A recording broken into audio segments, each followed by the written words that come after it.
Krishna Prabhu, Dhanavad pranams. Dhanavad pranams. Hare Krishna. Hare Krishna. So let us just quickly summarize what we did last class. Fifth chapter of the seventh canto. We started, if you remember. That's entitled Prahlad Maharaj, the saintly son of Hinyakashipu. And basically, in these slokas that we read till 23-24, we heard about education of Prahlad in the school of Shukracharya's son. So Hinyakashipu and other demons, the Danavas, they accepted Shukracharya as their priest, which is interesting, even demons, they sometimes have priests and they perform sacrificial ceremonies, yagyas, rituals. And naturally for that they need purohits. So Shukracharya was a purohit of Hinyakashipu. And then his sons, Shanda and Amarka, they ran a Gurukul. I don't know if they had a CPT at that time, but Shanda and Amarka were Gurukul principals. And then, of course, when Prahlad was already 5, he was sent to Shanda and Amarka for education. And what they were teaching in that school, politics, morals, military science, and all these so-called materialistic sciences. And naturally, Prahlad, he didn't like this education, but still he was kind of learning it. Why he didn't like it? Because it involved thinking in terms of duality of oneself and others, me and mine, and others as enemies or friends, which is a materialistic point of vision. And then when Prahlad was asked by his father after some time, he wanted to see whether he's doing good in school. In modern day schools, you have parents going for parents-teachers meetings, and then the teachers, they tell how their child is doing. So naturally, Hinyakashipu, he wanted to hear firsthand from his son whether his son is learning well, because he had great hopes in the succession of his dynasty. So he wanted to make sure that Prahlad is properly educated. And he asked him, he put him on his lap and petted him. And then he asked him, please tell me what you think is the best of all subjects that you learned. And then the drama starts.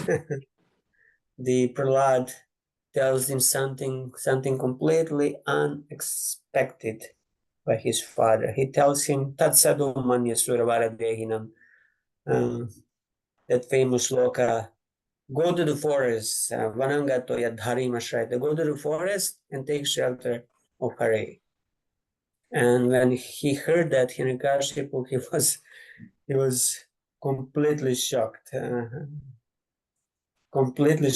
then but still he didn't take it very seriously, so he laughed it all and said, the intelligence of this boy is spoiled by Brahmanas and Vaishnavas who might have come to Gurukul and spoil his intelligence.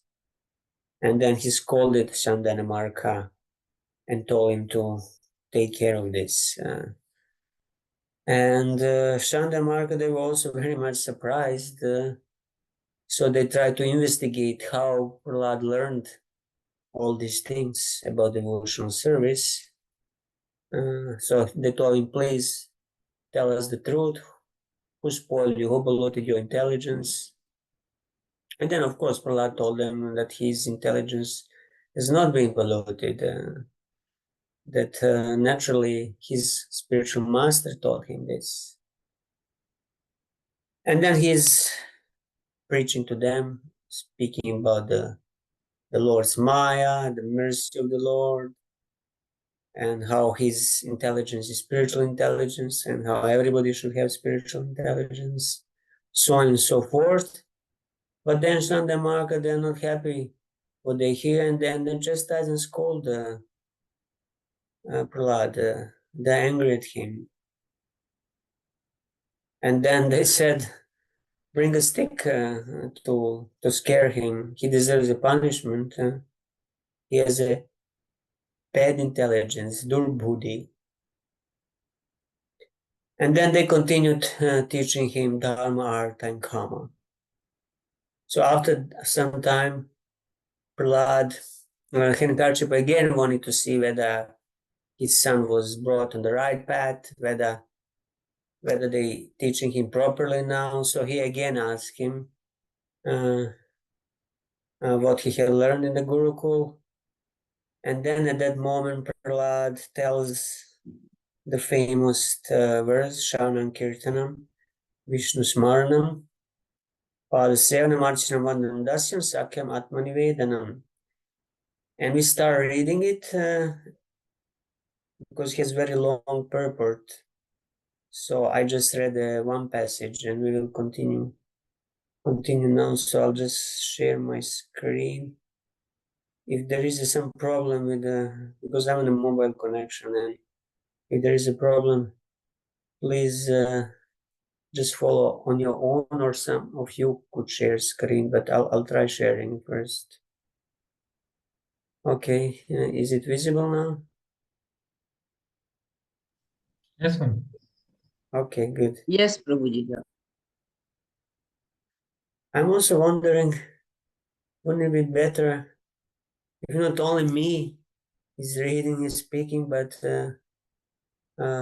everybody of us reads one passage, and then we have kind of more interactive session. What do you all think? Otherwise, it's just like a one-man performance. I'm not sure whether this is satisfying enough. Would anybody like to read, for example, this? So we stop here at the passage called Shravanam, and if anybody of you would like to read one passage, and then other person can read another passage, and in this way maybe it could be more engaging, except of just me reading it. Anybody would like to read this passage entitled Shravanam? Yes, Prabhu. Yes, yes. Okay, let me see. Then we can just. I don't see because I'm sharing screen. I don't see who is here, but anybody can start. Gundaraj Prabhu, for example, Okay, I'm starting. please. Shravanam, hearing of the holy name of the Lord, Shravanam is the beginning of devotional service. Although any one of the 9 processes is sufficient, in chronological order, the hearing of the holy name of the Lord is the beginning. Indeed, it is essential. As enunciated by Lord Sri Chaitanya Mahaprabhu, Cheto Darpana Marjanam, CC Antya 20.12. By chanting the holy name of the Lord, one is cleansed of the material conception of life, which is due to the dirty modes of material nature. When the dirt is cleansed from the core of one's heart, one can realize the form of the Supreme Personality of Godhead, Ishvara Parama Krishna Sachidananda Vigraha. Thus, by hearing the holy name of the Lord, one comes to the platform of understanding the personal form of the Lord. After realizing the Lord's form, one can realize the transcendental qualities of the Lord. And when one can understand his transcendental qualities, one can understand the Lord's associates. In this way, a devotee advances further and further toward complete understanding of the Lord as he awakens in realization of the Lord's holy name, transcendental form and qualities, his paraphernalia, and everything pertaining to him. Therefore, the chronological process is Shravanam Kirtanam Vishnu. This same process of chronological understanding holds true in chanting and remembering. When the chanting of the holy name, form, qualities, and paraphernalia is heard from the mouth of a pure devotee, his hearing and chanting are very pleasing. Srila Sanatana Goswami has forbidden us to hear the chanting of an artificial devotee or non-devotee. Hearing from the text of Srimad Bhagavatam is considered the most important process of hearing. Srimad Bhagavatam is full of transcendental chanting of the holy name, and therefore the chanting and hearing of Srimad Bhagavatam are transcendentally full of mellows. The transcendental holy name of the Lord may be heard and chanted accordingly to the attraction of the devotee. One may chant the holy name of the Lord Krishna, or one may chant the holy name of Lord Rama or Narsimha Deva. Ramadi Muteshu Kala Niyamene Niyamena Tishtatan. The Lord has innumerable forms and names, and devotees may meditate upon a particular form and chant the holy name according to his attraction. The best course is to hear of the holy name, form, and so on from a pure devotee of the same standard as oneself. In other words, one who is attached to Krishna should chant and hear from other pure devotees who are also attached to Lord Krishna. The same principle applies for devotees attracted by Lord Rama, Lord Narsimha, and other forms of Lord. Because Krishna is the ultimate form of the Lord, Krishnastu Bhagavan Swayam, it is best to hear about Lord Krishna's name, form, and pastimes from a realized devotee who is particularly attracted by the form of Lord Krishna. In Srimad Bhagavatam, great devotees like Sukadeva Goswami have specifically described Lord Krishna's holy name, form, and qualities. Unless one hears about the holy name, form, and qualities of the Lord, one cannot clearly understand the other processes of devotional service. Therefore, Sri Chaitanya Mahaprabhu recommends that one chant the holy name of the Krishna, Param Vijayate Sri Krishna Sankirtanam. If one is fortunate enough to hear from the mouth of a realized devotee, he is very easily successful on the path of devotional service. Therefore, hearing of the holy name, form, and qualities of the Lord is essential. Okay, maybe just a little pause here. Anybody has any point from this passage that Srila Prabhupada, something that struck you?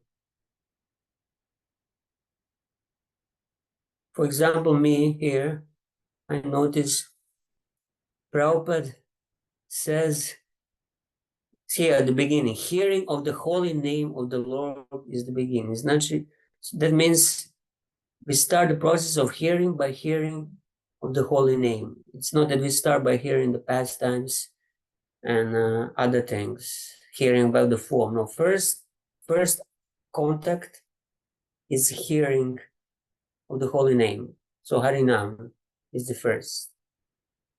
And then he quotes here Chetudarpana Marjanam, cleansing the heart. And then and then he gives krama, the gradation of hearing.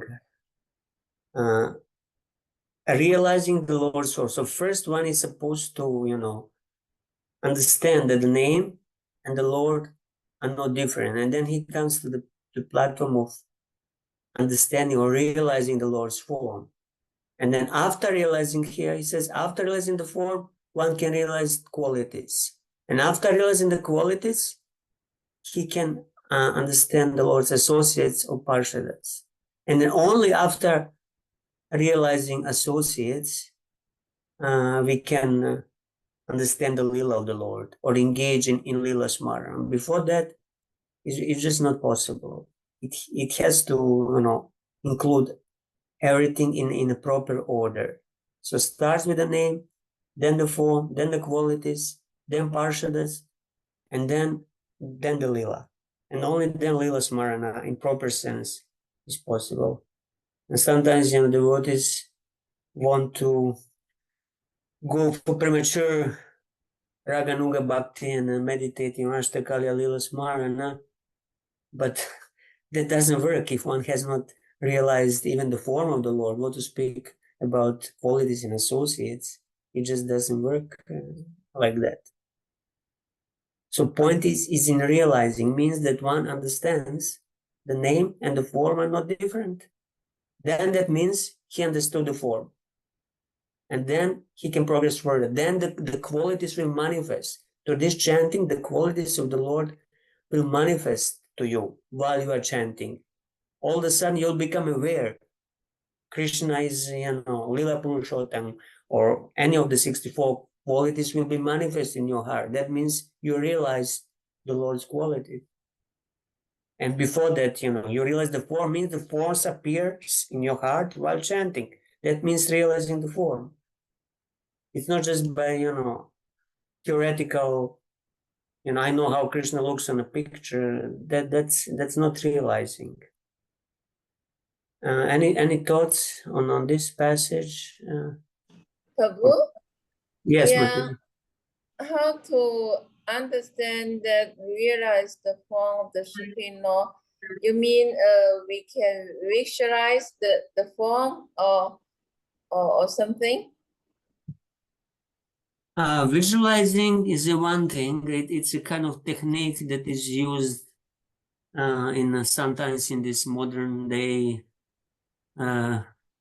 processes, self-help, new age, and so on, which is okay, but it's just a material technique. You see something from outside, externally, then you close your eyes, and then you visualize what you have seen. So similarly, we can, look at the deities, and then close our eyes and visualize the deities. This is okay. This is bona fide. Bhaktivinoda Thakur recommends that one during the chanting should sit in front of the deities and gaze at the deities. But we don't want any artificial imposition on the mind. As Prabhupada says, Krishna consciousness is not an artificial imposition of the mind. It means that not by force you're going to bring the Lord's form into your mind. No.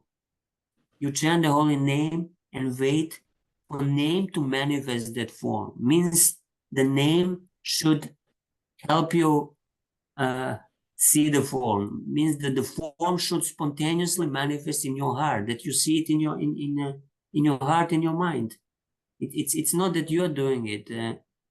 It's a revelation. It's coming from above. So we don't need really to visualize. I mean, if it's helpful to make you more attentive, you can visualize, of course. But this doesn't mean that you realize the form. It's just a visualization.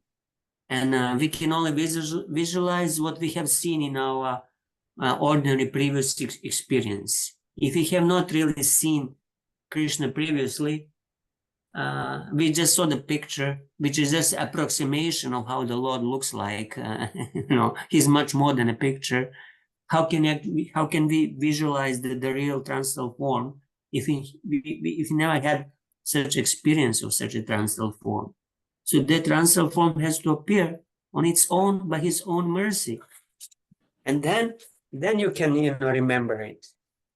Before that, it's you cannot remember something that you have never experienced. You can remember only things that you experience, and mostly our experience in this world, in this life, in previous life is material. We've seen so many material things, so many material forms, but we have never seen transcendental form apart from the form of the deity, which is a transcendental form manifesting material elements. But here I'm talking about Krishna's Satchidananda form from Goloka. We have never had any experience of that form. That's why he mercifully manifests himself as the deity, and we can meditate definitely on a deity. But that doesn't mean that we realized the form. The form has to appear on its own by Krishna's mercy, by the mercy of the name. The name is the one who reveals the form. Am I being clear? Yeah. Thank you very much. Anybody else has any other Yes, point Prabhu. here? I have a question, Please. Prabhu. So Prabhupada says the hearing is chronologically first. In terms of, are we talking about in terms of sound came first? Is his reference chronology here in terms of priority, or is it in terms of time as to what came first in creation? I don't think he's talking about creation here and the shabda and the sound, but even there, the shabda was the first. But here he's just speaking about the sadhana krama, the sequence of the process of the sadhana. So if that's the process. case, then we see a lot of basically he's saying hearing needs to come first before everything else can develop. But we see in many instances, a lot of great devotees were first given a mantra to chant, and through chanting, everything else developed. Like, for instance, Dhruva Maharaj and Magari, etc. They were all given the mantra to chant, and through that chanting, then everything else developed. So, But yeah, how but do we they, understand that? yeah, continue, please. So no, that was a question. So is the fact that they hear the mantra considered Shravanam, or is it the fact that they were Yes, given the process of chanting? definitely. When Narad Muni gave the mantra to Dhruva Maharaj, he had to hear the mantra. So that's considered hearing, hearing the Yeah. name. There are different types of Shravanam, and one type of Shravanam is hearing the holy name. And the holy name was a part of the mantra that Dhruva Maharaj got, Vasudevaya. So he heard and then he chanted, but he could have not chanted without hearing it first. So he got the mantra, then he chanted. So it means Shravana was the first process, and then he engaged in Kirtanam. Otherwise, how would he ever engage in chanting the mantra if he never got the mantra? So No, in that's that sense, but in terms of sadhana practice, in terms of the devotional process, that hearing part was actually for them the smallest part that was given, because it was only once that they heard the mantra. And then after, the main devotional process that they were engaging in was the chanting, yes? yeah, but that chanting also includes hearing, because when you chant, you also hear. Yeah, You fair know, enough. but Yes, I understand. you hear yourself, So at the Yeah. same time, you're performing Shravanam and Kirtanam. Otherwise, if you would just chant without hearing anything, that would be, very, very difficult. Yeah, no, that's Just clear. move, to be just, moving the lips on a playback. Yeah. The attention would not be there. Thank you for that. I also, the other question I had, which you answered, is I thought it might be something Please, in terms of please. chronology of creation as to which process came first. Maybe I thought about that, but either way, it works the same. So yeah. Yeah, the creation is similar, but I think here we're just speaking about the krama of the sadhana. And yeah, this is how people in general, if you see, they, people who never had any touch with anything and anybody, they hear the holy name on the street in Harinam, or somebody gives them the book and they read a few sentences from that book. That means again hearing, just reading that book. This is how they generally come in touch. Even if somebody gets the prasadam, when they give you prasadam, they tell you Hare Krishna or something, and you hear. Okay, so we stopped here. So maybe Shailesh Prabhu, you want to continue? Yes, Prabhu. My Sanskrit isn't so good, so Prabhu, so I'll Doesn't try. matter. In Srimad Bhagavatam 1.5.11, there is a verse. Tat bhag vishrago janat tathaga viplavo yasmin pratit shlokam avadhyayavati api namanaya antatsaya yasho nikatani yat shranvanti gayanti Granyanti Sadhavaya. Verses describing the name, form, and qualities of Anantadev, the unlimited Supreme Lord, are able to vanquish all the sinful reactions of the entire world. Therefore, even if such verses are improperly composed, devotees hear them, describe them, and accept them as bona fide and authorized. In this connection, Sridhara Swami has remarked that a pure devotee takes advantage of another pure devotee by trying to hear from him about the holy name, form, and qualities of the Lord. If there is no such opportunity, he alone chants and hears the Lord's name, the Lord's holy name. Shall I carry on? Yes, please. I mean, we Two. already spoke about hearing, so this is just the end part. 2. Kirtana. The hearing of the holy name has been described above. Now let us try to understand the chanting of the holy name, which is the second item in the consecutive order. It is recommended that such chanting be performed very loudly. In Srimad Bhagavatam, Narad Muni says that without shame he began traveling all over the world, chanting the holy name of the Lord. Similarly, Sri Chaitanya Mahaprabhu has advised. Do you want to do the Sanskrit so I don't torture everyone's hearing?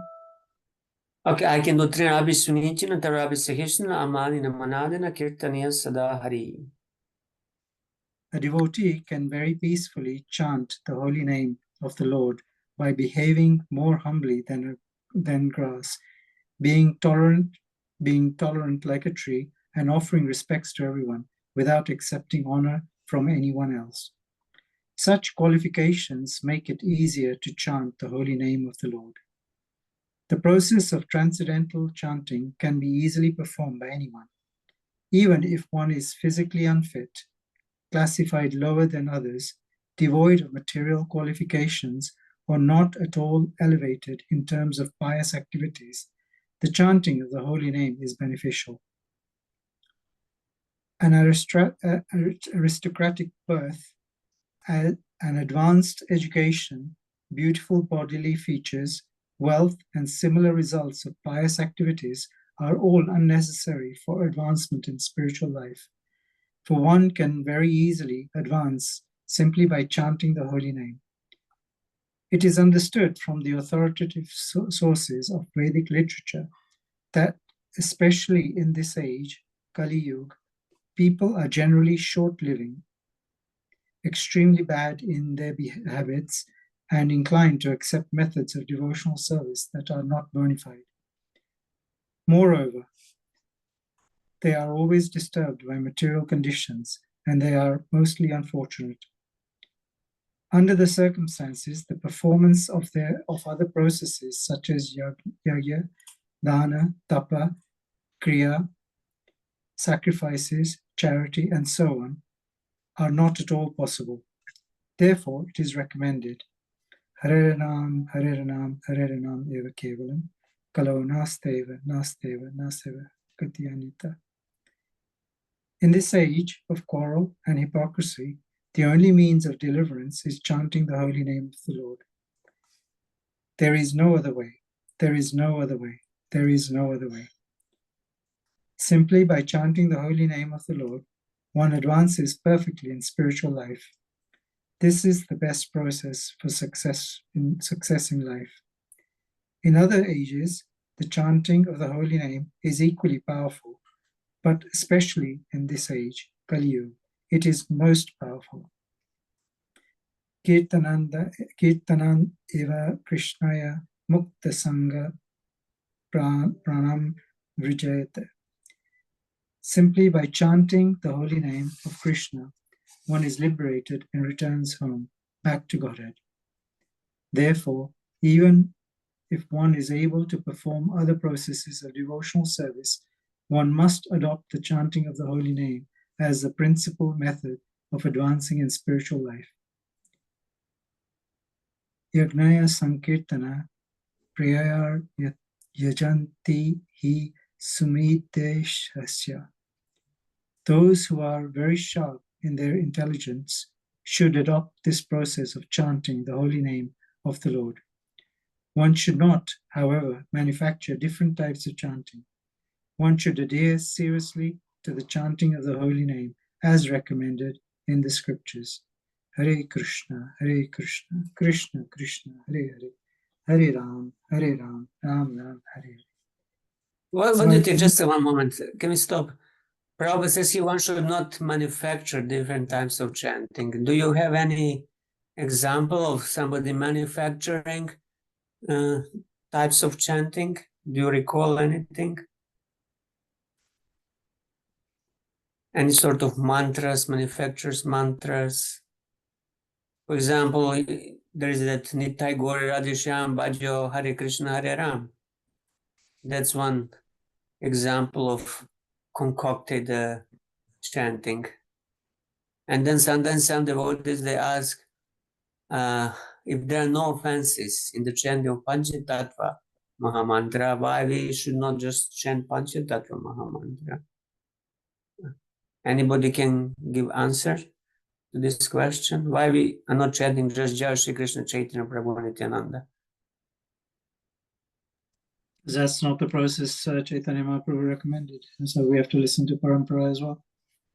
Yeah, and that's correct. And we Is- cannot. Yes, Mataji. Is this Jai Shri Krishna Chaitanya mantra only refer to Lord Chaitanya Mahaprabhu and not not Krishna and Radha? Well, mantra mentions only the names of Lord Chaitanya, Lord Nityananda, Gadadhar, Shivas, and Advaita Prabhus. So it's a Panchatattva mantra. But, because Lord Chaitanya is not different from Krishna, he's Radha Krishna combined, and Gadadhar is also Srimati Radharani, then you can say it's also, they also contained in the mantra. But still, Lord Chaitanya didn't give us as the process of chanting that mantra. He wanted us to chant Hare Krishna, and he himself, chanted Hare Krishna to show by example. And there is a different other form of Maha Mantra. Sometimes you hear written down Radha Krishna, Krishna Krishna, Radha, and then how does it go? Radha, Ram, Ram Ram, Radha, Radhe, something like that, which is kind of okay mantra, but still, it's same, not different from this, because Hare and Radha, the name of Radharani, are not different, but still, Lord Chaitanya didn't instruct us to chant that form of Maha Mantra. He instructed us to chant Hare Krishna, Hare Krishna. So we are just following the parampara. And just one more thing here. What about the fashionable mispronunciation of the Maha Mantra as well? People say Hare Ramo, Hare Ramo. It's actually Ram according to Sanskrit pronunciation, but the Bengali dialect has changed it, and that has become a fashionable way of chanting the holy name by our kirtaniyas as well. But actually, it's not the actual mantra itself, is it? So should we not be sticking to the actual form of the mantra? Is that not a creation? Yeah, you're right. We should stick. And when they asked Prabhupada heard it a few times, devotees in early days chanting, he asked, what is this Ramo? What is this Ramo? Because he himself was Bengali and still he was chanting Rama. But, somehow it again became a trend. And mostly now when you hear Maha Mantra in Kirtan singing, it's mostly Hare Ramo. And what can be done? But I don't think it's a big deviation. No, it's just slightly altered the sound A. So I don't think it's a big apparat. But of course, if we can chant Rama, we cannot correct others. It's difficult to correct others unless we're in position to correct others. But whenever we chant ourselves, we should chant Rama, because Prabhupada wanted like that, and this is the original Sanskrit. We don't need, to become Bengalis. Some people also, because Prabhupada chanting, for example, during Radha Madhava, he would say Jamuna Tira Vanachari, which is again Bengali pronunciation. But mostly, if you're not Bengalis, we can chant Yamuna. No need to try to be more Bengali than Bengalis themselves. But if they chant Rama, what can be done? Even Kirtaniyas nowadays, they chant like this. But I don't think it's a big deal. I don't think Krishna takes, so seriously the small mispronunciations. He accepts more bhakti and devotion. So if the bhakti and devotion is there, whether it's Rama or Ramo, it doesn't really matter so much to Krishna. And if there is no bhakti, even if it's Rama, even if it's, strict, Sanskrit proper pronunciation, then Krishna doesn't care. So I think somebody mentioned that Chinese Chatura Mataji, she can confirm that Chinese devotees were chanting Hare Lama or something like that, because R is difficult to pronounce in Chinese.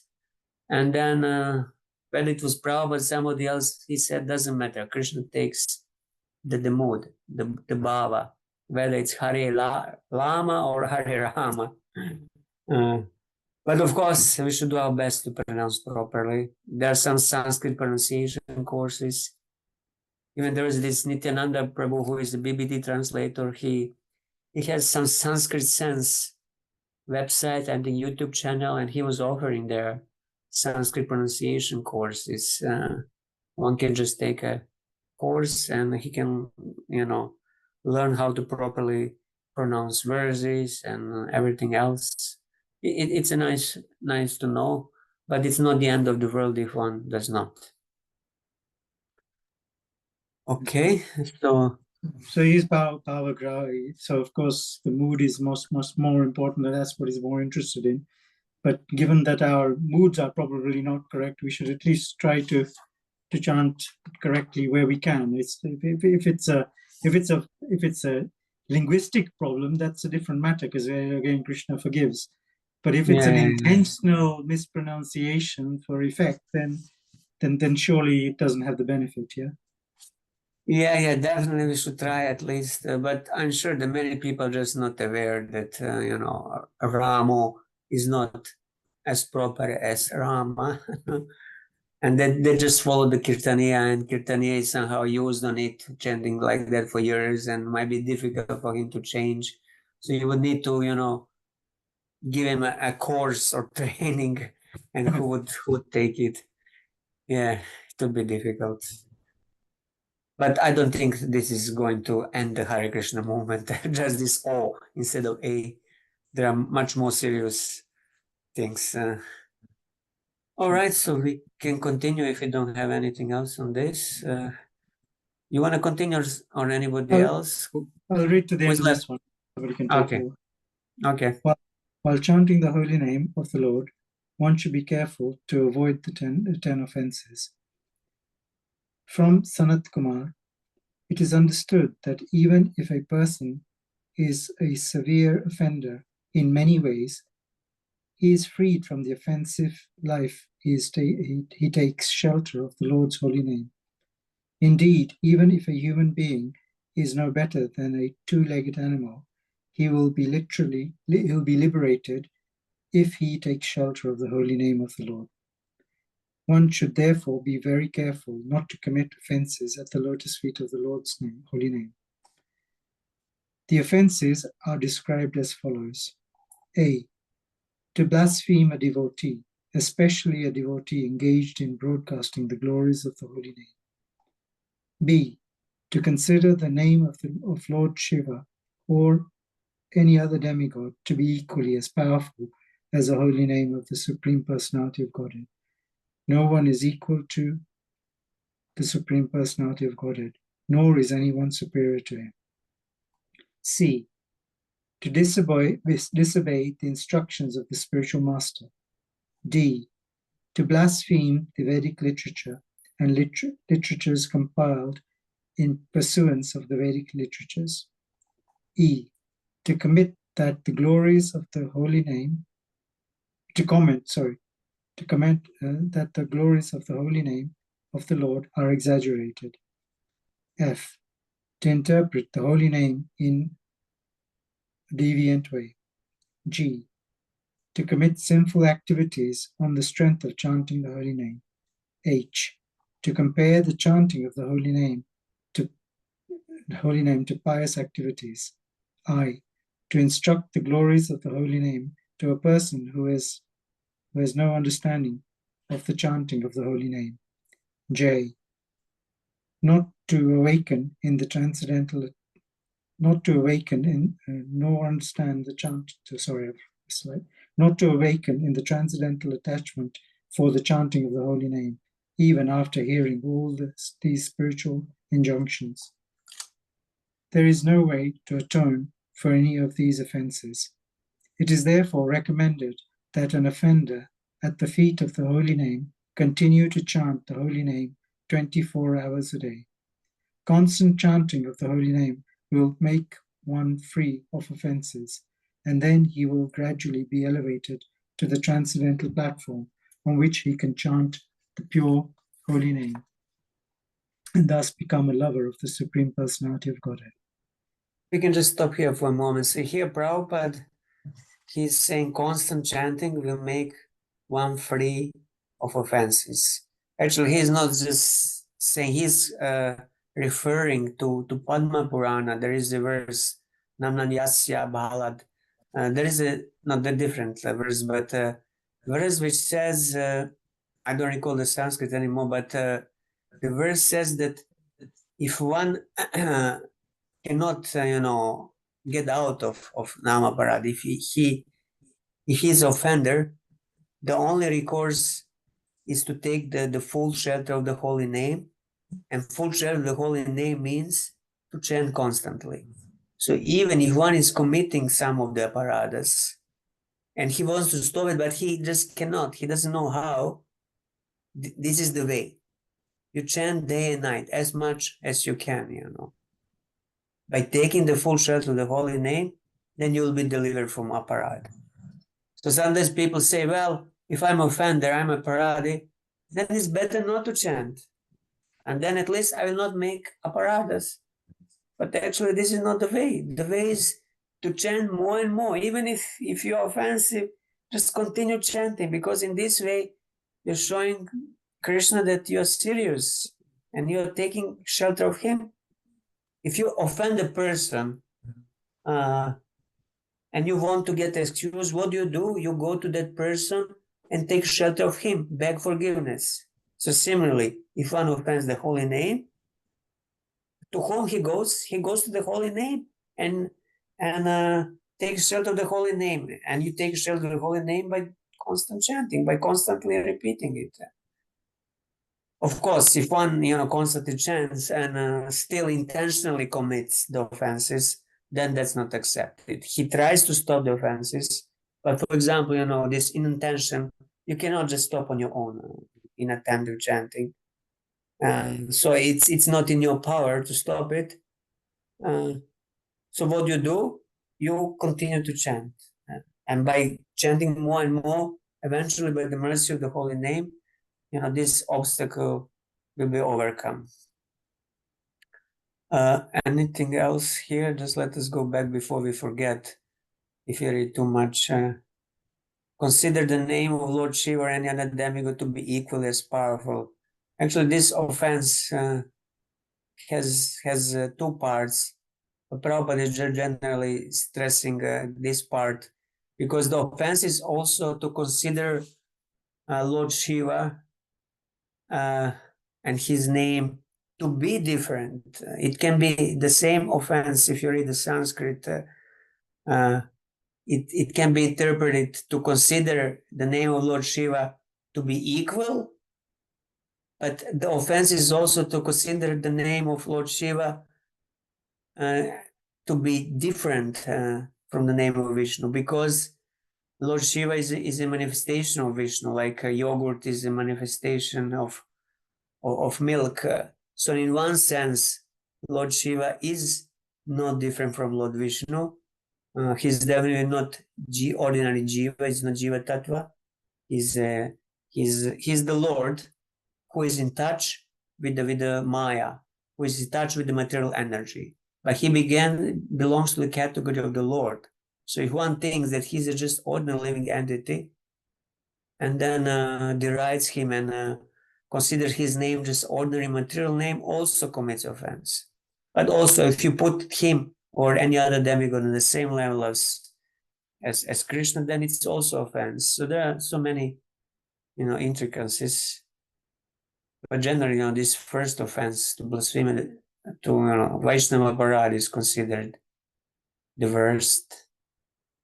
Then, of course, Guru Aparad is there. So many things are there. So there's no way to atone. No, when you do karma kanda, there's always atonement for sin. Even for murdering a brahmana, there is atonement. But there are no such rituals prescribed for nama parad. The ritual prescribed for nama parad, you take your japa and chant day and night, or as much as you can. Hare Krishna, Anybody? Prabhu. Yes, Mataji.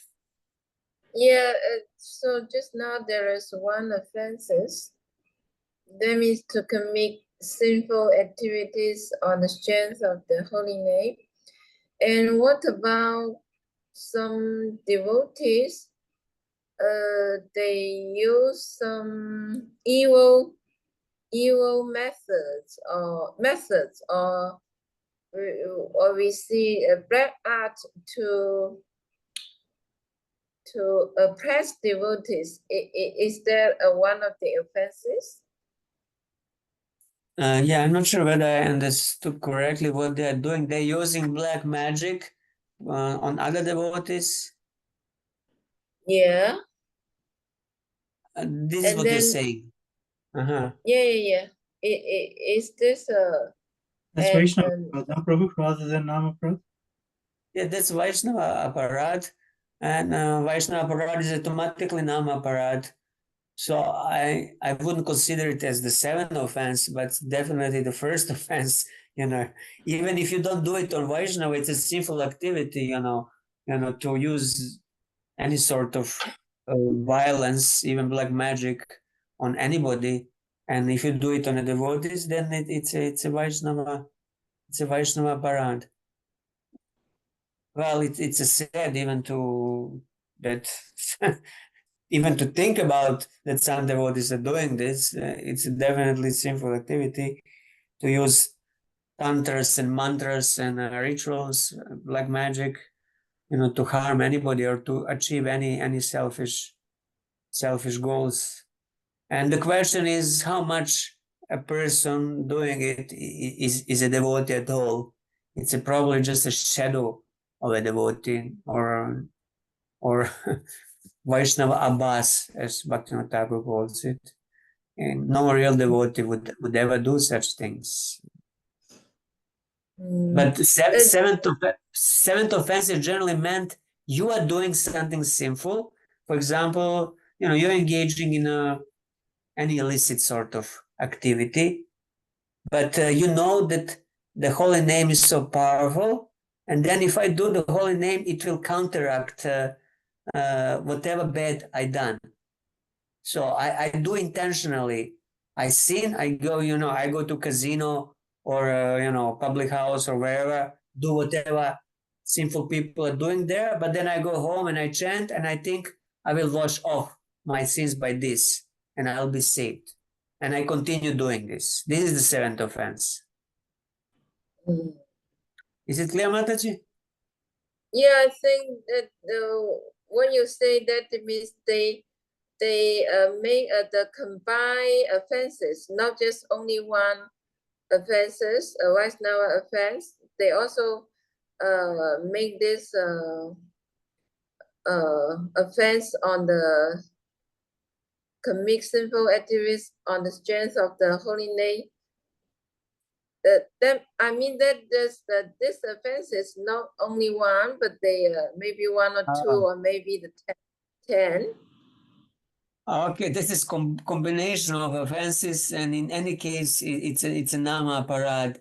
In any case, you know, holy name is displeased and Krishna is displeased, and they cannot make really any advancement. Whether they do first. Okay, but do you First, know anything about this black magic, black art? Some devotees, they will use this kind of methods to harm the devotees. Yeah, I heard something. I don't know much the details, how it is done and what is done, but it's some sort of ritual. Even yagya can be done, or just some sort of a ritual. Even in non-Vedic cultures, you have this, you know, black magic. You tie a red thread, and then you chant some, you know, some prayer, some invocation, curse somebody, some you know, small things, and then the main thing is that evil intent behind it. You want to harm somebody, or you want to achieve, you know, some other selfish purpose on the account of others. So whatever the ritual, I don't know the technicalities, how the ritual is done and what is it one, you know, should study. You know, there is probably manuals on black magic, and many are using it, but devotees should not be using it as we don't do other sinful activities, illicit sex, gambling, intoxication. Similarly, black magic is the same thing, you know, harming others. It's like, you know, like a stealing or any other sinful activity. Depends how. But because it's subtle and others, they don't notice it so easily, we think we can get away from it. And I heard devotees who had some problems in life, and then they went to some psychic, and then psychic told them, you know, there is a black magic on them. There is somebody did something, and now they have, you know, the ghost or the whatever problems they have, it's caused by that black magic. So on that, if that psychic is good enough, he can remove that curse or that black magic. He can clear it. Oh, you mean the devotee go to what person? Some sort of psychic. I also know some devotee psychics who can themselves, you know, remove this sort of black magic. Yeah. Because this is all in a subtler realm. So those who are psychics, they can see it, they can detect it, where is it coming from, and they can remove it. But then if you attack again and again, I mean, there is an example of Bhaktivinoda Thakur and that yogi, what was his name, Vishwaksen or something, and the yogi, he attacked, and he was put in prison by Bhaktivinoda Thakur because he was claiming he's Krishna. He attacked Bhaktivinoda Thakur and all his family with the black magic, and everybody got very sick. Bhaktivinoda Thakur was almost on the verge of death, but still, by Krishna's grace, he was saved, and he took full shelter of the holy name. So if we are really sincere, even black magic cannot harm us. You know, if we just take sincerely shelter of the holy name will protect. Holy name is more powerful than any black magic. But if we are weak and we are not able, then some sort of kind of psychic who do white magic instead of black magic could be helpful in these cases. Yeah, these are dark tantric practices. Even discussing them is not very auspicious, but they exist. We have to acknowledge they exist, but we should not bother too much and be afraid too much. If we are sincerely chanting holy name and trying our best not to commit nama parad, then we'll be protected by the holy name. Even Namabhas, we might not be chanting Shuddhanam, but Namabhas has power to protect us. Just the shadow of the chanting of the holy name. It's enough. Namabhas is actually enough power to give liberation, or to speak about protecting us from black magic. Okay, Is that thank you. Number 9. I've always been puzzled why offense number 9, to instruct the glories of the holy name to a person who has no understanding of the chanting of the holy name, is within our movements of 10 offenses, because our movement is entirely designed around doing that very one thing all day long, every day, 24 hours a day. So that is the one instruction that we're intentionally breaking all the time. That's the whole purpose, and the mission's purpose is to instruct, give the holy names to those that don't understand. yeah, but also the thing is, what is meant by thing not to instruct the holy name means you don't reveal him the, some higher topics, how the holy name is not different from Radha and Krishna, and all this esoteric stuff. Just to instruct him and tell him, chant Hare Krishna, this is very good for you, and it will, calm you down, relieve you from stress, and it's a mantra that we chant. This is not Namabarad, Just simple instruction to chant is doesn't come under this offense. This offense, when you start, revealing him, from for example, from was the Harinam Chintamani, Haridas Thakur speaks about the confidential glories of the holy name, and so if we start speaking about these confidential glories of the holy name to person who has no even faith in Krishna, who doesn't know anything, then it's a natural offense, because you are revealing something very confidential and secret to faithless person, and then that person will become, he will become offensive, because he will think, what is he talking me about? This is nonsense, and he will spit on it on you. So that's why it's not advised to instruct the persons who are just so much neophyte that they don't know anything, to instruct them something confidential. You just tell them what is on their level, and on their level might be, this is just a mantra. It's a good for your mind, something like that, and that then it's not considered offense. Is that okay? Yes, Prabhu.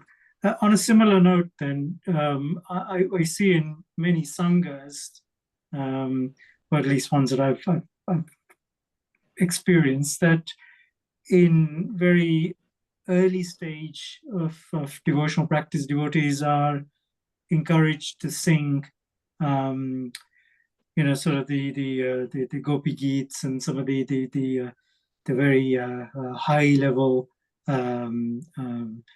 bhajans and geets which are in Canto 10. Is that not similarly potentially offensive, that if they don't understand who a gopi is, then to actually sing a Gopi Geet and other geets which are, each of the 10 the songs that are chanted by the prayers by the gopis are quite very high level, because they're within Canto 10. So is that an offense for letting newcomers start to sing that? And yeah, in one sense, you could say that it's not the best, especially if the person is completely new and he doesn't know what it refers, and he doesn't know what the gopi is and what is his relationship, what is gopi's relationship with Krishna. If he thinks these are just some mundane girls and they're having loving affairs, then it's not very good. But same time, for those of us who are already practicing devotees, who follow 4 regularity principles, chant at least 16 rounds. I mean, Prabhupada, he wrote the Krishna book, and devotees had that Krishna book distributed all over the world on the streets. And Gopi Gita was naturally there because it was a summary of the 10th canto. Prabhupada wanted people to know about Krishna and his pastimes, and he, summarized Krishna Lila in such a way that even if a new person reads it, he will not be offensive because Prabhupada put it in a very innocent way. Even in Bhagavad and Shukdev Goswami, it doesn't go very much into details. Even in the Gopi Gita, there are much more confidential books that like Gita Govinda and Ujjwal Lamani and this and that, where much more confidential pastimes are described. Bhagavatam is also quite, you can say, reserved and conservative, because Shukadeva Goswami, he was speaking in front of the assembly of different transcendentalists. Gyanis were there, yogis were there, not only devotees, different sort of brahmanas, karmakanda brahmanas, and he spoke 10 canto even in front of them. But just by listening, they all became devotees. So I think, if we are, conducting the program and it's in our power, we could, adjust the content of the kirtan or speech in accordance to the level of the public. But sometimes you have, also very neophyte public, and then you also have some serious devotees, kind of mixed programs. Then it's difficult to balance, to say something satisfactory for older devotees and at the same time, say something appropriate to the neophytes. So that's why it's best first to have exclusive program for beginners who are completely new. And then definitely one should not, sing Gopi Gita in front of them, just, basic Hare Krishna, Mahamantra, and similar things. Anything else about this, or should we continue? Maybe now, Subhadra Mataji, maybe you would like to read? Yes, Please. Prabhuji. Please. Yeah. It is recommended that even if one commits offenses, one should continue chanting the holy name. In other words, the chanting of the holy name makes one offenseless. In the book Nam Kaumudi, it is recommended that if one is an offender at the lotus feet of a Vaishnava, he should submit to that Vaishnava and be accused. Similarly, if one is an offender in chanting the holy name, he should submit the holy name and thus be freed from his offenses. In this connection, there is the following statement spoken by Daksha to Lord Shiva. I did not know the glories of your personality, and therefore I committed an offense at your lotus feet in the open assembly. You are so kind, however, that you did not accept my offense. Instead, when I was falling down because of accusing you, you saved me by your merciful glance. You are most great. Kindly excuse me and be satisfied with your own exalted qualities. One should be very humble and meek to offer one's desires and chant prayers composed in glorification of the holy name, such as Ai Mukta Kuler Upasya Manam and Nivritta Tarsha Upagiyam Manat, Srimad Bhagavatam 10, 1.4. One should chant such prayers to become free from offenses at the lotus feet of the holy name. 3. So yeah, this one second. This is good practice to learn some prayers in glorification of the holy name, and then we can offer prayers to the holy name before chanting, and have a proper meditation that holy name is a person. Rupa Goswami, he wrote Namashtaka, eight shlokas in glorification of the holy name, and there are many others. And there was a description of that Brahmana, where was it, in Charitamrita, who all day, the Brahmana was chanting the holy name of Lord Ramachandra, and all his life he had the practice of collecting the verses about the glories of the holy name. Because these shlokas, they will inspire you to chant with more devotion, with more attention, with more respect. So that's why it's something favorable. Okay, we can continue. Yes. 3rd, Smaranam.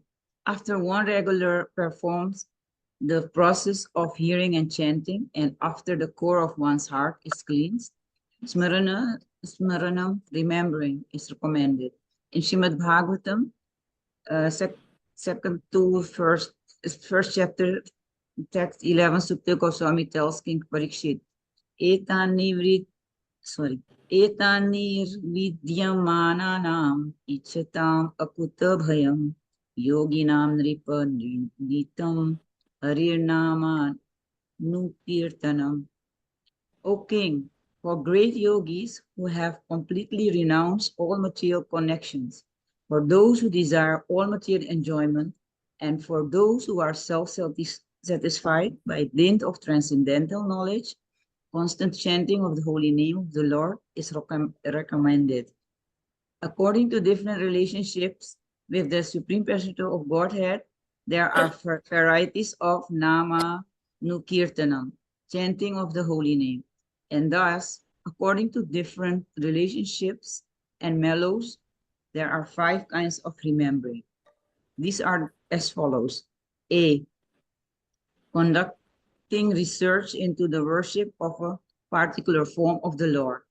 B, concentrating the mind on one subject and withdrawing the mind's activities of thinking, feeling, and willing from all other subjects. C, concentrating upon a particular form of the Lord. This is called meditation. D, concentrating one's mind continuously on the form of the Lord. This is called Dhru Anusmriti, or perfect meditation. And E, awakening, a linking for concentration upon a particular form. This is called samadhi or trance. Mental concentration upon particular pastimes of the Lord is particular circumstances. In particular circumstances is also called remembrance. Therefore, samadhi, trance, can be possible in 5 different ways in terms of one's relationship. Specifically, the trance of devotees on the stage of neutrality is called mental concentration. Yeah, just let us first say something about this smarana, because we just finished whole process of smarana, and somehow we don't really speak much about smarana and don't pay much attention to it. Mostly we are paying attention to Shravanam and Kirtanam because we expect Smaranam to naturally develop from Shravanam and Kirtanam. But if one wants to practice the yogic way, then he can also do some sort of yogic meditation in which he adds bhakti, adds Krishna, and sits and meditates on the form of the Lord, like yogis who meditate on a form of Paramatma in their heart. There is also description of Brahmana in I don't know, Vishnu Purana, Padma Purana, somewhere is there, and also it's in Bhakti Rasamrita Sindhu. Rupa Goswami gives when he describes the process of smarana of a Brahmana who was very poor and he could not, afford to worship the Lord, the deity of the Lord, very opulently. That's why he did everything in meditation, or he would sit every day to meditate, close his eyes, and then he remembered that he would go to the holy rivers and collect with the golden pitchers, collect Ganga, Yamuna, and all other holy rivers, and then with the special gold plated paraphernalia he would do very opulent worship of the deity and offer 1,008 preparations and cook. Before offering he would cook, and then he described how once he was doing this for many years. So once he was sitting like this and he cooked sweet rice in his meditation, and he wanted to offer it to the deity, but before offering he wanted to see if the rice cooled down enough. And when he touched it with his finger, his finger got burned, and he kind of screamed and woke up from his meditation. And then when he saw his finger, the finger was dead. So this is, and the same time, Lord Vishnu in a Vaikuntha, he smiled, and and Lakshmi Devi asked him, why you are smiling? And then the Lord described the situation, what happened, and then he told to Vishnudutas, please bring me this Brahmana. So his meditation became so potent that it had a physical effect. His touching of the sweet rice in meditation had a physical effect on his body, on his finger. So these things are possible when one is deeply, absorbed. Then the meditation reality and physical reality, they overlap, and then it's one step from samadhi. And samadhi means that there are absolutely no distraction. One is completely absorbed in the object of the meditation. In our case, it's a form of Krishna, and nothing else can distract him. But you can try. Sit down, close your eyes, and try meditating just for the beginning on the deity form, and see how long you can hold the Radha Mada, for example, in your mind without being disturbed, without another thought coming in. Probably 1 minute, 2 minutes, 3 minutes, how long it will take, or maybe even less. It's very difficult for those whose minds are not purified. So that's what Jiva Goswami actually, he mentions in Bhakti Sandarbha, that the smaranam is not possible for those whose chitta, whose heart has not been purified. That's why he recommends first one should chant the name of the Lord. By this chanting, Cheto Dharpana Marjana Chitta will be purified, and then meditation or smaran will be possible. The mind has to become steady to a certain extent that you can actually engage in meditation. Otherwise, the mind of average person, which is not purified mind, is very much disturbed. It's called monkey mind. Means every 3 seconds, some other thought comes. That's why people, sit in front of the TV and use remote control and just change channels endlessly, because the mind cannot stay with one particular thing for very long, just a minute or two. It's called attention. There is even in psychology attention deficit disorder, and they say modern day children, they have all this ADD syndrome. Of course they have, because from the early age they're given mobile phones, and all day what they do, they just scroll the mobile phones. So it's very difficult to develop concentration and meditation. So that's why our only hope is to hear and chant, to purify the mind first. Anybody has any point on the smarana part? Hare Krishna Prabhu, Yes, Mataji. what are the symptoms that when you meditate, your meditation is very deep? There is actually, I think it's Patanjali Muni who in Patanjali Yoga Sutras, he defines each consecutive stage and says for how long your mind should be undeviated to consider that stage, whether it's smarana, whether it's concentration or remembrance or samadhi. There are different technical terms in terms of depth of your meditation. So the symptom, if you can hold your mind on one object for, I don't know the exact amount of time, but Patanjali gives, 1 minute, this is this stage. If you can hold it for 1 hour, then this is higher stage. And if you can go on it continuously as you wish, without being distracted by anything else, then that's called samadhi. So means no other thought comes. Only the object of the meditation is in your mind. No other thoughts. That's called trance. So no other thoughts. So can you just imagine that no other thoughts come in your mind? Only Krishna is in your mind, and absolutely no other thoughts are coming. That's samadhi. So if we are not on that level, that means we still have a lot of work to do. But Tagore also, I think in Chaitanya Shikshamrita, he speaks about this these stages, Dhruvanusmriti and others. He's mentioning them. If you want really to read in Chaitanya Shikshamrita, you can find it.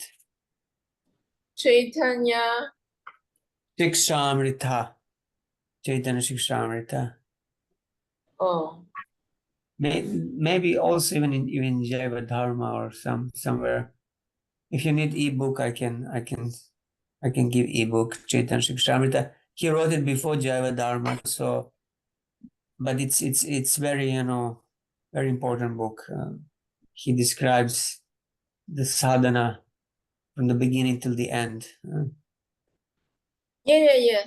Please give me the ebook. Yeah, sure. I'll post it there in this Bhagavad Dharma group, so you can have a look.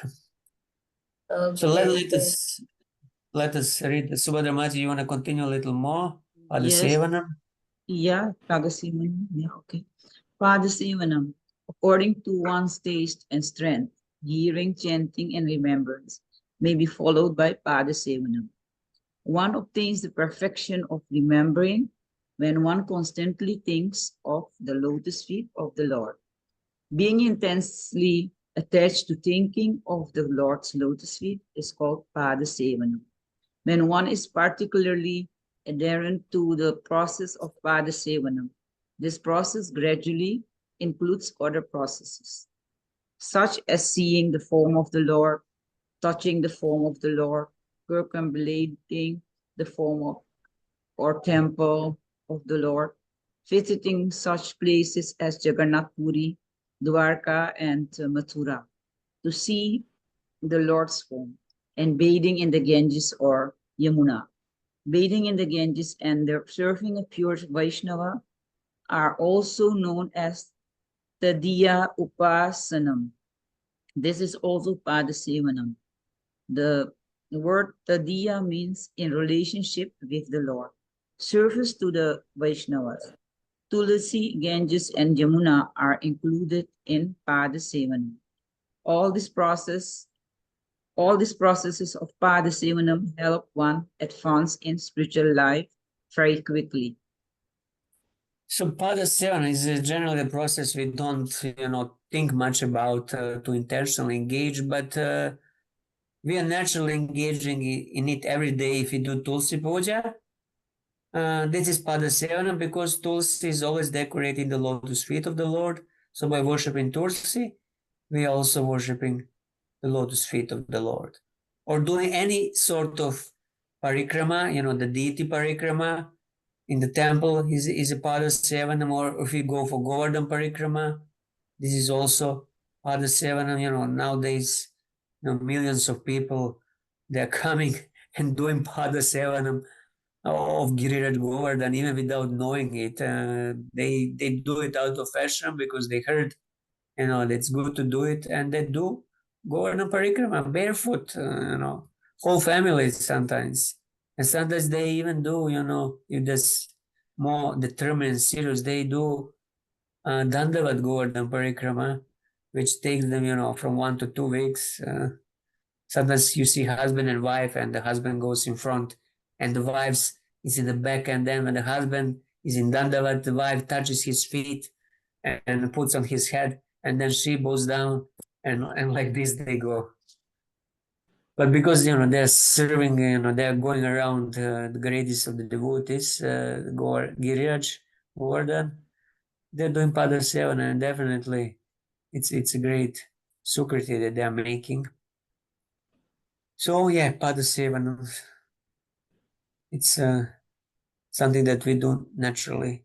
Tadya Upasanam, whatever is dear to the Lord, if we worship that, then it's considered Tadya Upasana. So serving the devotees is also Padasevanam. But generally nobody is doing Padasevana only. It's a part of Navavida Bhakti, and Shravan and Kirtan being the basis. Okay, Ganga Yamuna Tulsi. Anybody has any comment or question on Padasevanam or thought? It's mentioned here. Yes. I wanted to ask the Padasevanam with Tulsi because we are circumambulating the Tulsi. That's why it's called Padasevanam. And not because of we are doing with our padas, we are circumventing the tutti. It's called Padasevana because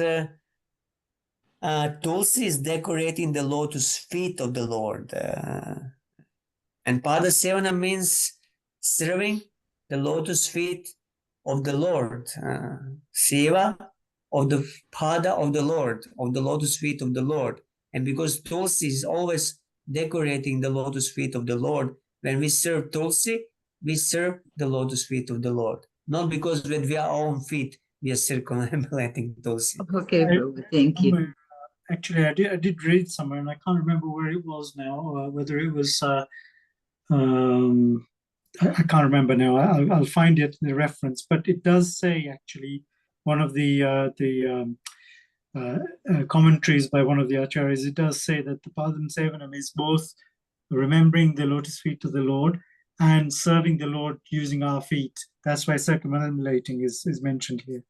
Circumambulating for the temple of the Lord. So it's using our feet to serve the Lord as well as remembering the Lord's feet. Both are equally applicable to this apparently. Okay, I didn't know that. That's nice. If some acharyas interpret in that way, then yeah, it could be interpreted that way. The form of the temple of the Lord here as well, and visiting such places as Jagannath Puri, Dwarka. That's why it says that here as well. Yeah. Here as well, yeah. Yeah, we are using our faith. Yeah, we are using our faith to serve the Lord. Yeah, when Maharaj Ambarish, when it's mentioned how he performed all this now with the bhakti processes, it's also described that he used his legs to circumambulate the form of the Lord. Yeah, that's why when I come to the temple, we kind of at least 3 times we circumambulate the deities, but you can also circumambulate the temple, or you can do, Vraj Mandala Parikrama, 84 kroshas, or Navadvip Mandala Parikrama. That's also Padasevanam, using our padas, our feet. Okay, yeah, nice, thank you. So shall we continue with the Archanam? Maybe Chatura Mataji now wanna continue? Okay, but my Sanskrit is not so good. Doesn't matter, just we'll understand. Archanan. After Padasevanam comes the process of Archanam, worship of the deity. If one is interested in the process of Archanam, one must positively take shelter of a bona fide spiritual master and learn the process from him. There are many books for Archanam, especially Narada Pancharaksha.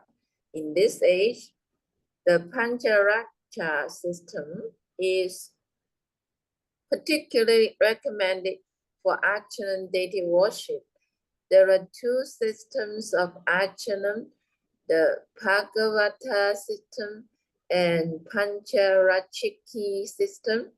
In the Srimad Bhagavatam, there is no recommendation of Pancharachiki worship, because in this Kali Yuga, even without deity worship, everything can be perfectly performed simply through hearing, chanting, remembering, and worship of the lotus feet of the Lord. Rupa Goswami states. Can we just stop here for a moment? Yeah. Chaturamaji, because this is important, that we have Yeah. two systems of worship. Bhagavat Marg or Bhagavat system and Pancharatrik system of worship. So when we are getting Diksha or initiation, what do you think, in which system we are being initiated into? When you get initiation, in which system we are initiated? Bhagavat Marg. Bhagavata?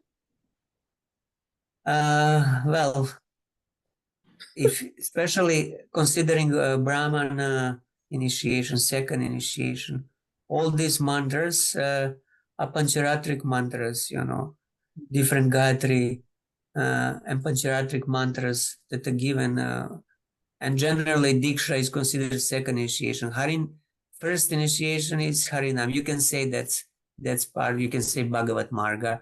But for that, actually, no initiation is needed or necessary. Holy name, anybody can get. So it's a more like a ritual. But in a strict sense, initiation or Diksha, in traditional sense, is considered second initiation, where a person, a devotee, gets Pancharatrik mantras that are used in worshipping of the deity. So that means they are used in the archana. Because all these deity mula mantras, they're used in the worship of the deity, Klim Krishnaya Namaha, Klim this, Klim that. This is a Pancharatric matter. So we are being initiated mostly especially with the second initiation into this Pancharatric system. But here, Prabhupada says that of these two systems, Bhagavat system is more important. And that's why Srimad Bhagavatam, he doesn't even mention, doesn't recommend Pancharatric worship. Because just by doing Pancharatric worship or just by doing the deity worship, nobody can, or it's very difficult to go back to Godhead just by doing, simple deity worship, just doing the puja, without chanting the holy name, without Shravanam. It's very difficult or impossible in the age of Kali. That's why the stress is given on the Bhagavat system, which is hearing and chanting of the holy name and the Srimad Bhagavatam. Any thoughts or questions on this, on differences of these two systems? Because So in the Bhagavad, yeah. That means in our ISKCON we use both systems? Yeah, we can say that both systems are combined. We worship the deities, but we should have understanding that this is not our main process. Our main process is chanting of the holy name and hearing of Srimad Bhagavatam. This is our main process, because in Kali Yuga, Bhagavat Marg is much more powerful and applicable. But at the same time, because it has been traditionally done and it's also helpful, we use Archanam or Pancharatrika system. And in our Diksha initiation ceremony, we are given mantras for this Pancharatrika system. Otherwise, for Bhagavad Marga, you don't really need to be initiated, because the holy name is not any secret mantra. Anybody can have it from anywhere. And there is no really necessity for formally initiating one in the holy name. But Prabhupada did it just to make a sanskara for his disciples who was so new and he made the first initiation more significant. Otherwise, previously, even the Gaudiya Math, Harinam would be given easily to anybody who would come to the temple, to the mat.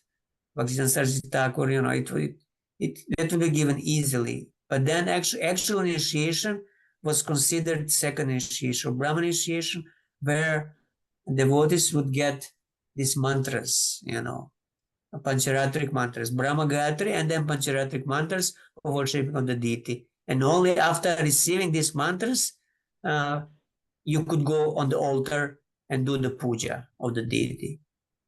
And I think in ISKCON temples it's still current. Only second initiated can go on the altar. And why? Because they have these mantras that they use in worship of the deities. Yeah, So yeah, Prabhu, yes. yeah, it is necessary for devotees to do puja in the temple, but not at home. Yeah. No, it's not necessary at all to do it in a temple. I mean, I mean that when you at home you worship the deity Radha Krishna, you don't need to be second initiate. Yeah. oh well, yeah. You can say that standards for home worship are different from the standards for temple worship. Yeah, in ISKCON there is a standard that those who worship the deities in a temple, they should be second initiated. But at home, these standards could be adjusted, and it's a freedom of your guru, your instructor, spiritual master, or your initiating spiritual master to give you freedom to worship whatever you want to worship. So at the home, the standards can be adjusted. So even if you don't really have second initiation, you can still worship whatever deities you like, provided you got blessings from your guru. And So generally, Gornitai yes, deities, yeah. yeah. Gauranitai deities no need to get initiation. Yeah. Yeah, even without initiation, you can easily worship Gornitai deities. And generally for Radha and Krishna, they are considered on a higher level of worship, so that's why high standards are required. That's why one should be initiated, because then he should have higher standard of worship. Then he should use the proper paraphernalia, proper procedure, proper mantras, things like this. But it's not all black and white. Home worship could be adjusted, subject to the blessing of a guru or a senior Vaishnava who can guide you in that worship. But again, the point here that worship, whether it's a temple worship or home worship, this is not our main process.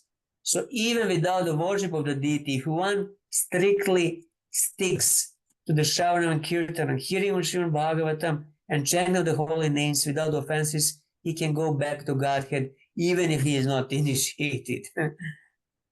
If he chants purely, he can go back to Godhead, regardless of deity worship, initiated or not initiated. But generally, initiation and deity worship are recommended in this age also, because people are found to have unclean habits and unregulated mind. So what deity worship helps us is help us to regulate our habits and to regulate the mind, because for the deity worship you need to be very much punctual and regulated, to use the certain procedure to worship the deity in a certain way, and in this way try to establish a relationship with the Lord whom you are worshiping in the form of the deity. So it's something that is recommended and something that is helpful, but it's not absolutely necessary. So there are people like Gaur Kishore Das Babaji, or I don't know, some who just chanted the holy name, sort of Babaji, sort of devotees. They don't depend on any deities, on any temples. They just chant the holy name, and just by their chanting, if they chant purely, they become self-realized and go back to Godhead. But generally, it might be difficult for general person. That's why worship of the deity is recommended, because it will regulate your mind, regulate your habits, and They teach you cleanliness, Brahminical qualities. Cleanliness is very important in the deity worship. Otherwise, to be in the Tamoguna and chant the holy name also might not work that easily, unless one is very determined. So the deity worship will bring us, to the Sattva Guna, and then help us raise above the Sattva Guna. But if you just worship the deity and you don't chant, you're not going anywhere. It's not possible, to go to the spiritual world just by doing puja.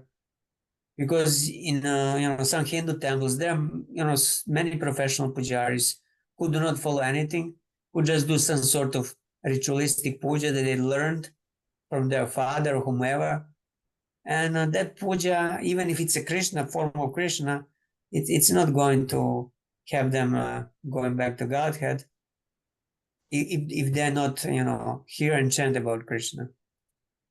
Otherwise, the deities, they become like idols. If you don't know anything about Krishna and you don't hear about Krishna, you don't chant about Krishna, just waving chamara is not going to help you. Yeah. Okay. So Yeah. that means this second Brahmanical initiation is not so important here. I'm not saying not so important, but it's not necessary. Prabhupada also mentions this. Just by getting Harinam, just by getting holy name, if you're serious, you can go back to Godhead.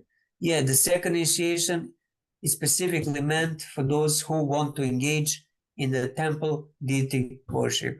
Then it's a kind of normative rule. Otherwise, it's not absolutely necessary.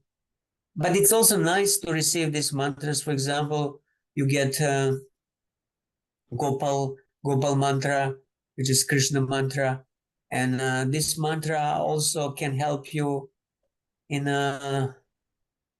chanting the holy name, because it's a mantra that contains the Krishna's names, but it's arranged in such a way that that purifies the mind. For example, Gop Kumar in Bhagavat Vicara, he got mantra from his guru. He didn't do any deity worship with that mantra. He just chanted the mantra, and it's similar to one of our Pancharatric mantras, although it's a different mantra. And then Lord Chaitanya in Gaya, he also, from Ishvara Puri, he got 9-syllable Krishna mantra. And we are getting now 18-syllable Krishna mantra. And Lord Chaitanya, he got only 9-syllable Krishna mantra. And he said just by chanting that mantra, he said that he could see Krishna. Of course, Lord Chaitanya is Lord Chaitanya.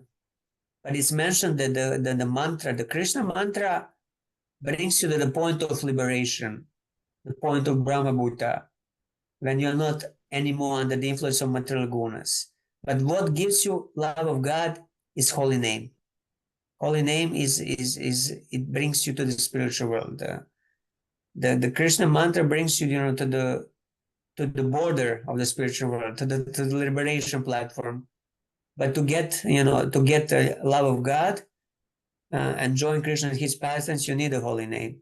So that's why holy name is more important than any sort of mantras, and encompasses everything, includes everything. So even if you don't get these mantras, holy name will do it if you chant it without offenses, if you chant it sincerely. But in case you have these mantras, they're helpful. If you got them, it's good. If you didn't get them, it's not that necessary, but it's good if you get them. Is that okay? Yeah, it seems that in ISKCON, it is a faction that you to get second initiation. Well, it's also sort of prestige,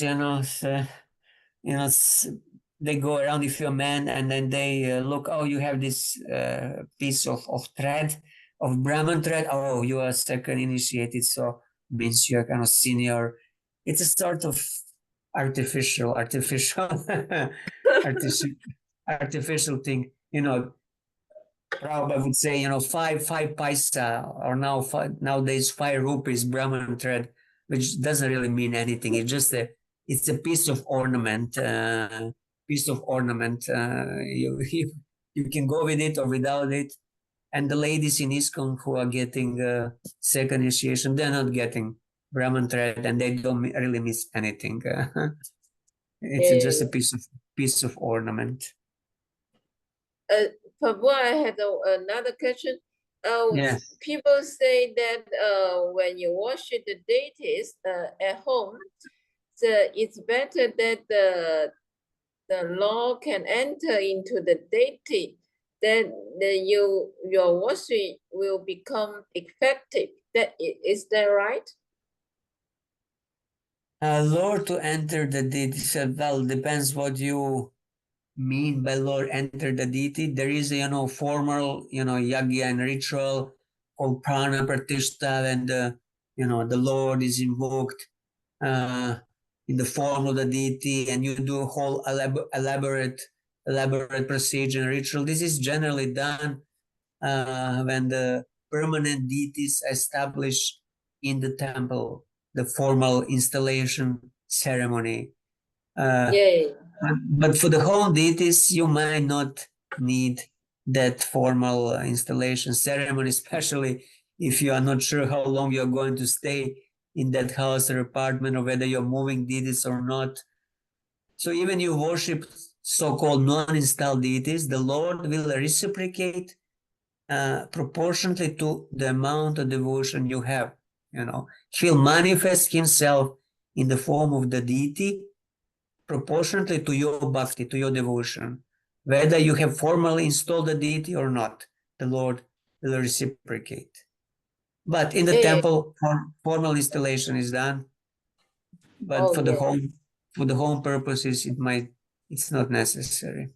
Yes, Prabhupada actually didn't believe in the formal process of installation anyway. He said that just by chanting the holy name, the deity will be invoked. He just followed the formal installation processes in order to appease the brahmanas in Vrindavan in particular when the deities were installed. But I think he said in this age, these the most powerful mantra is the holy name and the Maha Mantra. So I think that was including marriage ceremonies, wasn't it? Yeah, now the marriage ceremonies, they become very, very elaborate and kind of show sort of performances. But the most important thing you said there is that the reciprocation, the Lord will reciprocate. I think we've seen from great acharyas who've written just the name of the Lord in sand, meditating upon that. The Lord is present within that, and deities have manifest themselves underneath those handwritten names, and just in order to provide a form to the. So I think it said that even if you meditate on a picture, the picture becomes fully potent with the Lord's energy. Yes, correct. The question of your sadhana and purity of worship, really, the Lord will reciprocate. And there is no higher level of Lord's presence, and Lord is either present or is not present. And if he's present, he's there in his full form. So whether it's a home deity that you're worshipping, it's not that you can say, oh, it's my home deity, so I don't have to take care of him. The Lord is there. And it's our bhav that should be that he is present fully in that form, and therefore we should reciprocate by serving him in the same way. Yes, correct. Thank you, Prabhu. Even, it's something mentioned in Shastras that the form of the deity can be in different form, can be made from a wood, from a metal, and even picture is the form of the Lord, but even the form of the Lord can be in the mind. If you imagine the form of the Lord in the mind and worship that form made of the mental element, that's also a bona fide sort of worship. And the most pleasing and the most effective form of worship in this age of Kali is by doing congregational chanting, Harinam Sankirtan, congregational chanting of the holy names. The Lord will be much more pleased with that than just by offering him different soda upacharas, different sort of items of worship. but we do the best according to our capacity to offer to the Lord formally.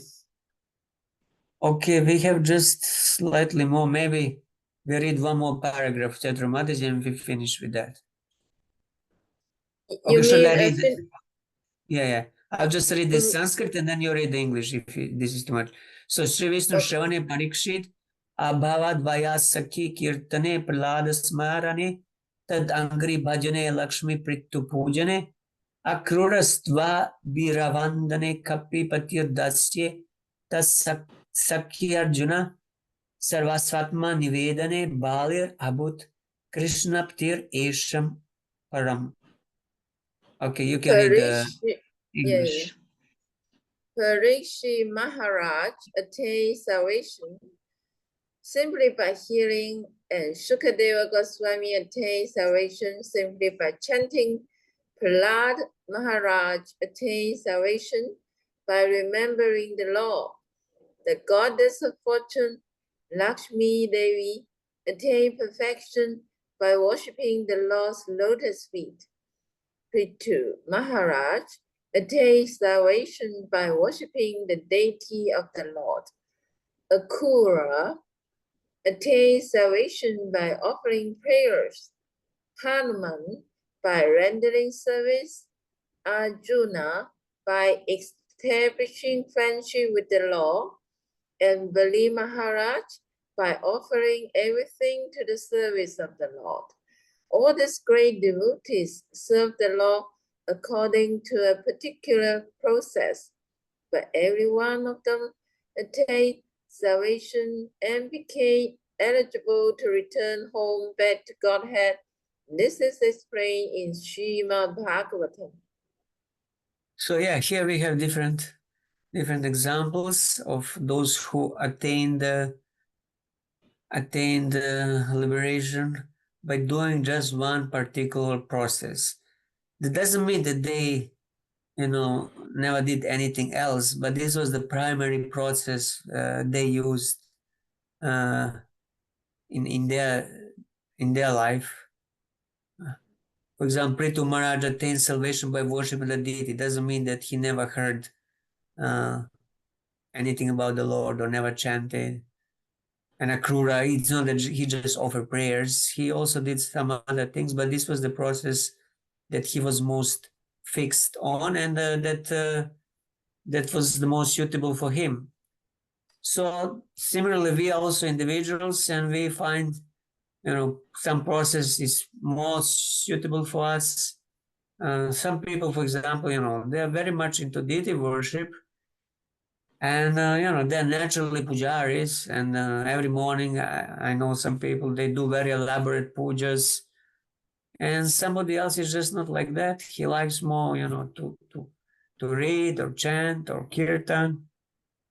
So there's no one, the rule that one rule fits everybody. But we should be aware that the Shravanam and Kirtanam are primary process for everybody, even if we are doing some other process. Yeah. All right, there is maybe. Okay, there is a little more left. Few more minutes left. Yes, shall we continue? Yeah, maybe just one more paragraph. Okay. It is therefore recommended that initiated devotees follow the principles of Narada Pancharaksha by worshipping the deity in the temple, especially for householder devotees who are opulent in material possessions. The path of deity worship is strongly recommended. An opulent householder devotee who does not engage his hard-earned money in the service of the Lord is called a miser. One should not pay brahmanas to worship the deity if one does not personally worship the deity, but engages paid servants instead. He is considered lazy, and his worship of the deity is called artificial. An opulent householder can collect luxurious paraphernalia for deity worship, and consequently for householder.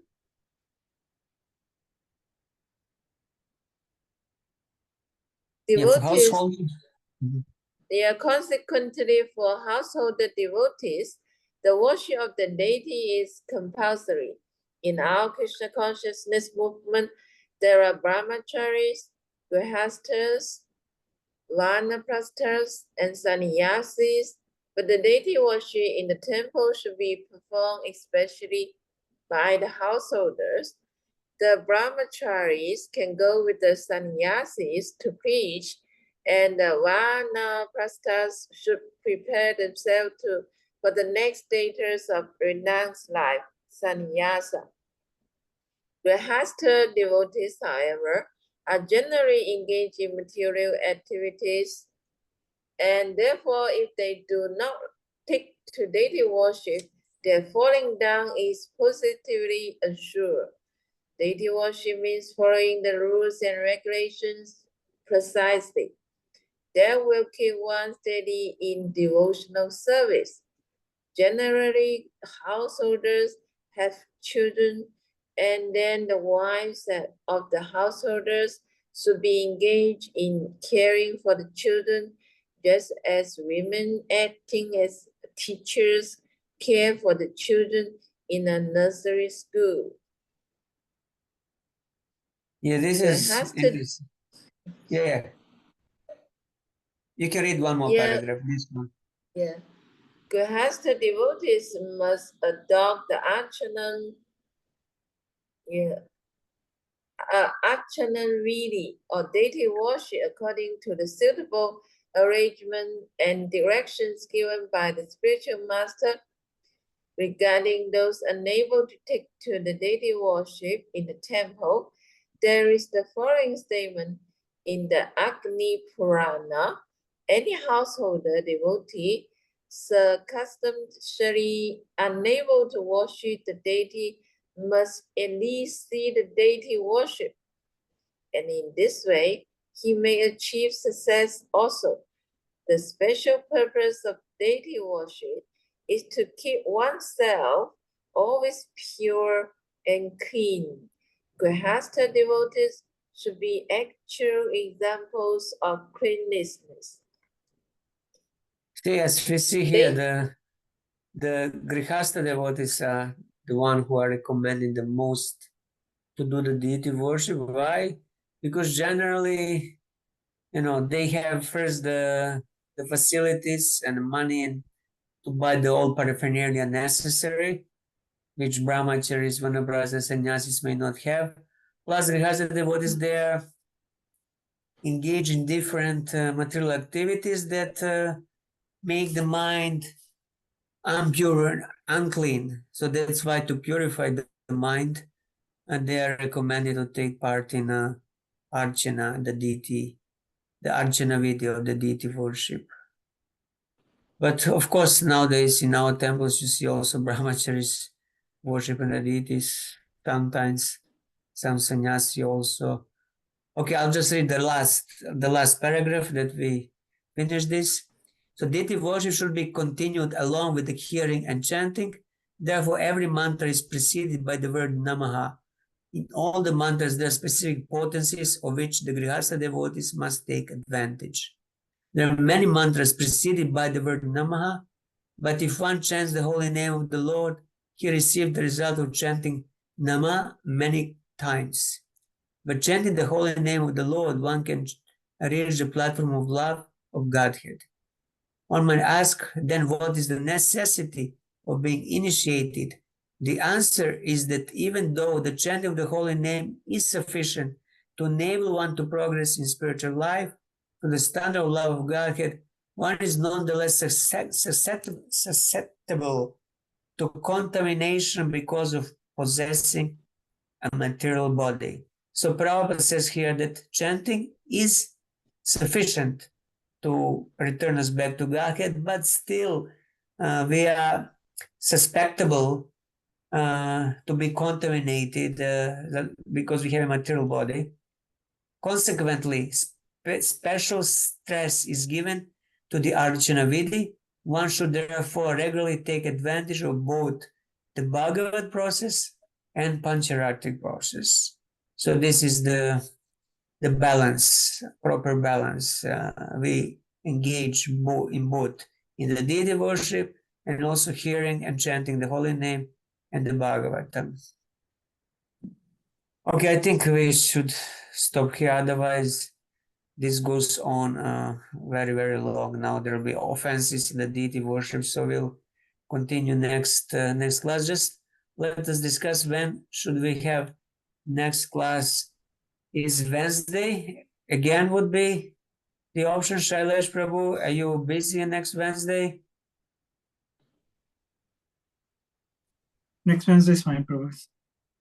Everybody else, Chatura Mataji, Gunnar Prabhu, Subhadra Mataji, is next Wednesday fine with Yes, you? Wednesday, Prabhu. Okay, sure. No So problem. we'll have You it mean next. Chatura Mataji, yes? normal Wednesday, yeah? Normal Wednesday, yeah. Yeah. Okay.